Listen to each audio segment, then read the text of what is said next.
Yeah, touch on something in terms of we talked about last week, and that's the WikiLeaks issue. The Pentagon now wants to get its hands on all of these papers. What are the odds on that? Well, we don't know if this guy would give them up, but I mean, he's publishing them everywhere. Right. Well, and there's this fascinating bid by WikiLeaks. I think a pretty interesting play by them. They've actually gone to the Pentagon and said, well, yeah, we'd love to discuss with you what's exactly sensitive in here. Why don't you come to the table and talk about it?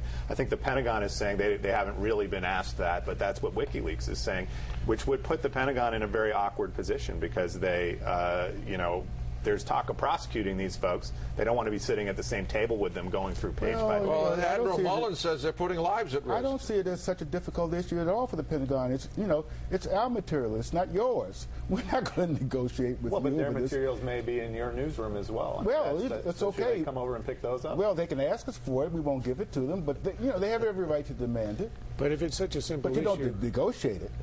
If it's such a simple issue, how come in the Bush years and the Nixon years, when you leak stuff that's our material, classified material, you end up with a Pulitzer Prize, and now if you have a Democratic administration, you end up being condemned from left and right? I'm not sure I understand.